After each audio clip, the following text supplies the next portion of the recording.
প্রধানমন্ত্রীর সম্ভাব্য ভারত সফর নিয়ে এখনও কাজ করছে ঢাকা দিল্লি। দুই দেশের সুবিধামতো সময়ে সফরের দিনক্ষণ চূড়ান্ত হবে বলে জানিয়েছেন নতুন পররাষ্ট্র প্রতিমন্ত্রী হুমায়ুন কবির।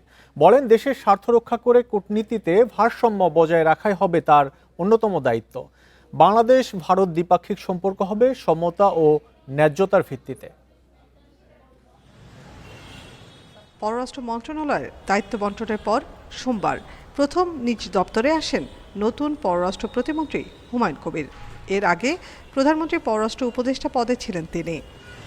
রেইনবো অ্যাক্রোপ্লাস্টে অ্যাক্রিলিক এমালশন থাকায় মুছে ফেলা যায় যে কোনো দাগ সহজেই। Rainbow paints, colour of joy. মন্ত্রণালয়ে পৌঁছলে তাকে স্বাগত জানান ঊর্ধ্বতন কর্মকর্তারা। ইন্ডিপেন্ডেন্ট টেলিভিশনকে দেয়া একান্ত সাক্ষাৎকারে নতুন এই দায়িত্বের চ্যালেঞ্জ তুলে ধরেন হুমায়ুন কবির। দেশের ন্যাশনাল ইন্টারেস্টের ভিত্তিতে বাংলাদেশের ফরেন ইকোনমিক অ্যান্ড সিকিউরিটি পলিসির একটা ব্যালেন্স রাখা। প্রতিমন্ত্রী জানান, জ্বালানি সহযোগিতার বিষয়ে মধ্যপ্রাচ্য ছাড়াও বেশ কয়েকটি দেশের সাথে আলোচনা চলছে। প্রধানমন্ত্রীর ভারত সফর প্রসঙ্গে জানান, এ বিষয়ে ঢাকা দিল্লির যোগাযোগ অব্যাহত আছে। এগুলো কাজের কন্টিনিউটি।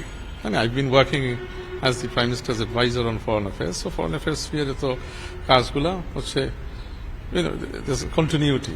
মানে এখানে তো আর নতুন করে ব্রেক করে যে এখন একটা নতুন ফ্রেমওয়ার্ক তৈরি করতে চান না। The framework has been set. So we are continuing that work.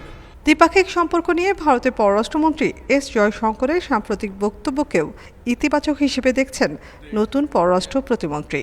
মানে আলাপ আলোচনার ভিত্তিতে, আমাদের ন্যাশনাল ইন্টারেস্টের ভিত্তিতে আমরা যখনই দি রাইট টাইমিং হবে, দুই দেশের মিউচুয়াল ইন্টারেস্টে we will do a visit with mutual respect বজায় রেখে we will do a visit. Humayun Kabir জানান, জাতিসংঘের সাধারণ পরিষদের অধিবেশনের আগে ওআইসির মন্ত্রী পর্যায়ের সম্মেলনে অংশ নেবেন তিনি। Nafiza Dubla, independent news, Dhaka.